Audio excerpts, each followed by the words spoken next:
sera donc suivi de Marc Tikio dans cet exercice. Et on lui dit bonjour Gislain Pierre, bienvenue pour la revue de presse, première partie dans Canal Matin. Bonjour Douala, bonjour Aimé, bonjour Patricia. Je vous accueille à Yaoundé, le cœur enflammé de joie, vous, mais également nos millions de téléspectateurs, ceux du Cameroun et du monde entier, qui sont tous chargés fort d'informations. Bienvenue à cet exercice. Vous l'avez indiqué, c'est la première partie de la revue de presse.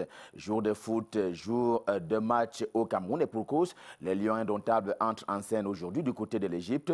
La première de cette CAN, la Coupe d'Afrique des Nations de football pour les Lions du Cameroun, qui entrent donc en scène du côté d'Ismaïla, l'une des villes qui accueille cette compétition. Le Cameroun qui sera donc aux prises avec la Guinée-Bissau. Ce n'est pas un adversaire très redoutable, mais il s'agit d'une compétition continentale et chacun y vient avec des prétentions qui sont nourries. Le Cameroun, qui est d'ailleurs champion en titre, s'en va ainsi lancer la défense de son titre continental, un titre qu'il avait remporté il y a 2 ans maintenant, Cameroun-Guinée-Bissau. Ce sera donc ce soir à 17h du Cameroun. Et justement, le Cameroun est derrière les Lions indomptables du Cameroun. Le quotidien bleu pense à ce match, mais non sans rappeler le départ qui a été quelque peu tumultueux à partir de Yaoundé. Les Camerounais qui sont partis de leur pays dans des conditions extraordinaires. Justement, il y a ce que le journal appelle les suites de l'affaire dite des primes. C'est désormais un doigt accusateur qui est pointé sur Idriss Carlos Kameni,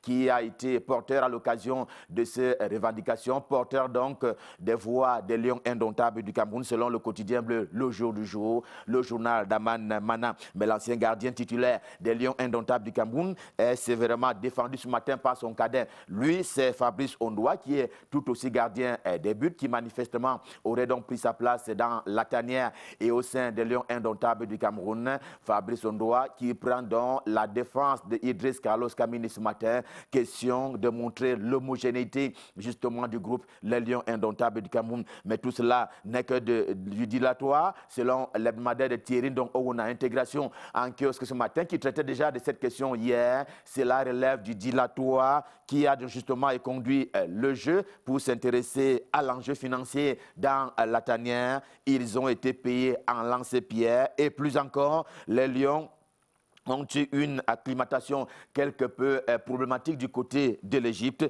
Malgré le visuel, le journal trouve qu'il y a du précipice dans la tanière. Il manquerait du grain au grenier de l'heure indomptable du Cameroun en termes d'ambiance avant de rentrer dans cette compétition. L'information fraîche est également en kiosque ce jour. Le journal qui paraissait hier lundi participe également de cette façon de supporter les Lions indomptables du Cameroun. Le journal qui, au contraire, est de tout cœur avec l'équipe nationale, qui rentre donc en scène ce jour du côté de l'Égypte.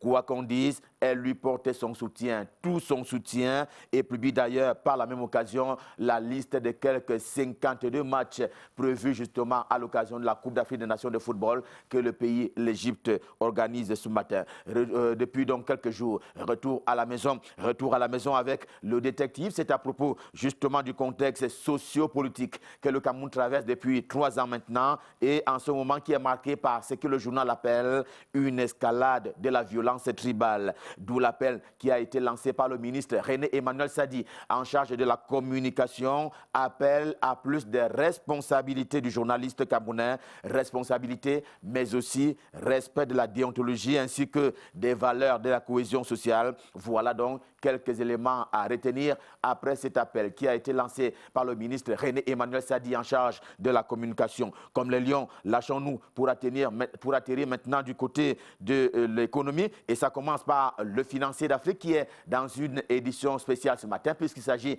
d'un magazine. L'avenir, dit ce journal, s'annonce quelque peu, très peu doux pour la consommation locale, aussi bien au Cameroun que dans les pays qui sont concernés et qui sont donc couverts par la BEAC, la Banque des États de l'Afrique centrale, car, dit-il, les devises se raréfient. La Banque centrale, pour parler de la BEAC, et les banques se rejettent la responsabilité de la non-liquidation des factures, d'où pour le journal, il y aurait péril sur la quantité de la consommation, notamment en fin d'année pour les pays qui sont donc couverts par la Banque des États de l'Afrique centrale, et le journal de redouter les pénuries en fin d'année. Par ce temps, des débats sur le pétrole, prêtons une oreille on ne peut plus attentive sur SNH Info, également en kiosque ce jour, le journal qui a reçu un trophée. Il rappelle justement que la SNH a reçu un trophée de meilleure société pétrolière nationale du continent africain. L'un des éléments ayant justement participé à ces prix est l'extension de son immeuble siège, ici même à Yaoundé, la capitale camerounaise, qui est d'ailleurs l'objet de la deuxième une du journal SNH Info, également en kiosque ce jour. L'info économique, c'est aussi le point hebdo, très intéressé par les derniers développements de ce qu'il est convenu d'appeler l'affaire Sonara, depuis l'incendie qui s'est produit le 31 mai dernier. Justement, selon le journal, il n'y a pas à attendre les conclusions quelques-unes en termes d'enquête ouverte à l'occasion. Eh bien, l'incendie est simplement consécutif à ce que le journal appelle la malgouvernance, qui a donc pignon sur rue. Et d'ailleurs, vous le voyez, la grande une s'intitule ainsi qu'il suit: gouvernance à la Sonara, nul, zéro. L'incendie du 31 mai dernier se justifie donc par la non prise en compte des mesures préventives qui avait justement été préconisé par les collaborateurs du directeur général, qui les a donc renvoyés s'inédit à plus tard. Et dans ce chapitre des traités, le journal La Nouvelle, également en kiosque ce jour, la nouvelle de Jacques Blaise Mvier, enfonce quelque peu le clou, vous allez le voir, car en l'état, le journal ne comprend pas pourquoi 5 hauts responsables de la Sonara sont aux arrêts, alors que son directeur général continue de bénéficier de la liberté d'aller et de venir. On reste en économie avec justement l'économie qui connaît ce matin des nouvelles dispositions de l'OIT, l'Organisation internationale du travail, relativement justement à l'usage du sexe en entreprise. Voici en fait les règles plus dures contre les promotions canapé et aussi contre les abus sexuels en entreprise. En tout cas, l'OIT a désormais une main quelque peu lourde s'agissant de ces pratiques en entreprise au Cameroun comme ailleurs, y compris dans la fonction publique qui fait donc justement l'objet de la une du quotidien. Le quotidien en kiosque ce mardi, le journal estime qu'au Cameroun, les lignes bougent, notamment pour ce qui est de la fonction publique camerounaise. Il a justement, lui, analysé la situation hier à l'occasion de la célébration aux côtés de la communauté internationale par le Cameroun de la 24e édition de la journée africaine de la fonction publique. Joseph Lé, le patron camerounais en charge de la fonction publique et de la réforme administrative, a promis à l'occasion de réviser le statut général de la fonction publique. Mais en attendant, le journal Le Zénith, tout aussi en kiosque ce matin, constate avec amertume que les faux diplômes ont fait leur lit, notamment dans la fonction publique, mais également dans les entreprises publiques et parapubliques, et même dans le secteur privé, autant que les sociétés privées justement, et la liste des bluffeurs, ainsi que l'intitule le journal ce matin, est justement publiée. Elle est grande comme un océan. Certains ou tous, justement, n'arrivant pas à authentifier leur diplôme. Voilà justement un mal qui fait partie de la malgouvernance pour ce qui est du secteur public au Cameroun, parlant justement de la fonction publique et des entreprises publiques et autres parapubliques. Sans détour, en kiosque choisi à l'occasion justement de revenir sur la mesure présidentielle, faisant cas justement de cette décision du président de la République de préciser à l'occasion d'un texte quels sont les salaires et avantages des directeurs généraux adjoints et même présidents de conseil d'administration. Juste une clarification de bonne loi d'ailleurs, que va gagner désormais un directeur général d'entreprise publique au Cameroun. Les précisions sont proposées par le journal Sans Détour, mais en considérant que si la loi et les règlements sont scrupuleusement respectés, eh bien,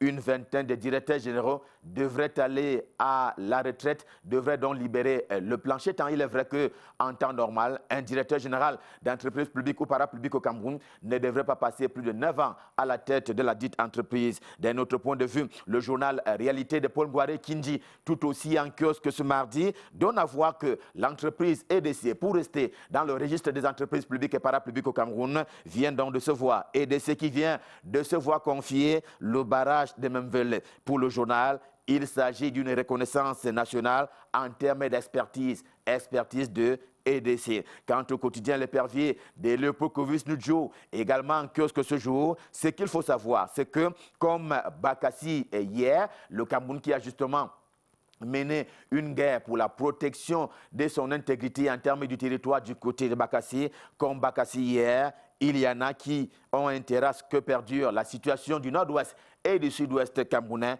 pour parler justement de la lutte que l'armée mène contre le terrorisme dans ces deux régions du Cameroun. Cela, le journal les qualifie de profiteurs de la guerre. Ils s'enrichissent à partir justement de là. L'épervier les connaît et il les dénonce ce matin avec la grande énergie. Restons dans les deux régions du nord-ouest et du sud-ouest camerounais avec le quotidien camerounais d'expression anglaise. The Guardian pose également en kiosque ce jour, selon qui le maire de Bouya. Nous sommes dans la région du sud-ouest Cameroun. Il s'agit de Patrick Ekema qui déclare ne pas être d'avis avec le sénateur Mbela Moki qui, lui, dit-il, s'implique peu ou pas du tout dans la recherche des solutions.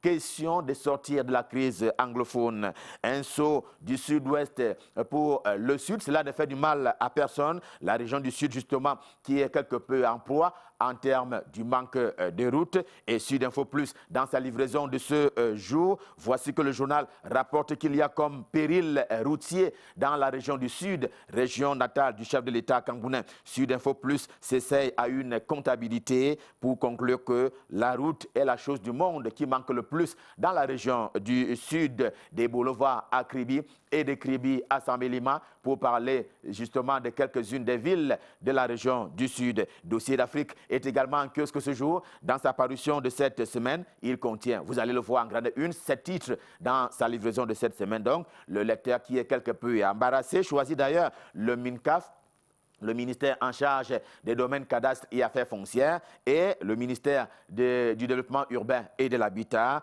entre Henri Eyebe Aïssi et Célestine Ketcha-Cortez, tous les deux étant ministres et qui sont en vitrine ce matin dans Dossier d'Afrique. Pour sa part, le quotidien Mutation, le journal de Georges-Alain Boyomo de la rue de l'aéroport, propose 3 unes, mais la principale une, vous allez le voir, est relative à la vie bilatérale entre le Cameroun et la Guinée équatoriale. Un voisin pas comme les autres. Le calvaire des Camerounais n'a plus de frontières. Titre justement Mutation ce matin face à Malabo qui avance en reculant sur le terrain de l'ouverture des frontières. Plus de rêves. Eh bien, la Guinée équatoriale n'est pas du tout prête à adhérer à la libre circulation des personnes et des biens pour ce qui est de ces normes qui sont édictées par les instances dirigeantes de la zone CEMAC. Eh bien, reportage poignant à suivre, justement à lire dans le quotidien Mutation, édition de ce mardi. Et voilà qui met un terme à la revue de presse Made in Yaoundé, édition de ce jour. Le cœur enflammé de joie, nous vous avons servi. Ce sera encore le cas demain quand il sera 7 h. C'est donc un rendez-vous que je vous propose. Pour le moment, je mets le cap sur Douala pour retrouver Michael Tipio pour la suite et la fin de la revue de presse. Bonjour Michael, vous êtes à Douala, c'est à vous et c'est à Douala.